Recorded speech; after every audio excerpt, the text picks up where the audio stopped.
எங்கேருந்து வந்து இந்த புது பெட்ரோல் பங்க்கு? அது என்ன ரூ. 3 லிட்டருக்கு கம்மிங்க? அது என்ன பேர் நயாரா? ஹாய் ஹலோ வணக்கம், இது உங்கள் கதிர். வாங்க வீடியோக்குள்ளே போகலாம். நமக்கு எஸ்ஆர்ன்ற ஒரு பெட்ரோல் பங்க் கம்பெனி ஏற்கனவே நம்ம இந்தியாவில் ரன் ஆகிட்டு இருந்தது தெரியும். அது ரோசல்ட்ன்ற ஒரு ரஷ்யா மேனுஃபேக்சரிங் கம்பெனி 2017 அது ஃபுல்லாகவே வாங்கிட்டாங்க. அதுக்கப்புறம் தான் இந்த பேர் வந்து வச்சாங்க நயாரா. நயான்னா ஒன்றும் கிடையாது, நயா ப்ளஸ் எரா. அதாவது நயான்னா ஹிந்தியில் வந்து நியூவா, எரான்னா ஆரம்பமா. ஸோ புதிய ஆரம்பம் அப்படின்னு சொல்லிட்டு இருக்காங்க. அதுதான் நயாரான்னு பேர் வச்சுருக்காங்க. இது தமிழில் பிரித்து பார்த்தா ரொம்ப கேவலமான மீனிங் வந்தது. ரோஸ்வெல்ட் கம்பெனி வந்து பார்த்தீங்கன்னா உலகின் 3வது மிகப்பெரிய ஆயில் ரிஃபைனிங் கம்பெனி இது.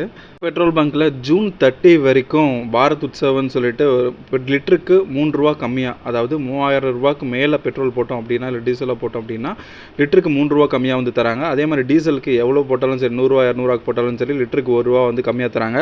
அதே மாதிரி ஒரு 600 2999 வரைக்கும் நம்ம பெட்ரோல் போடுறோம் அப்படின்னா லிட்டருக்கு ரூ. 2 வந்து கம்மி பண்ணி தராங்க. ஸோ ரொம்ப யூஸ்ஃபுல்லான ஒரு வீடியோ. மறக்காமல் ஷேர் பண்ணுங்கள், லைக் பண்ணுங்கள், அண்ட் மறக்காமல் சப்ஸ்கிரைப் பண்ணுங்கள் ஃப்ரெண்ட்ஸ். தேங்க்யூ.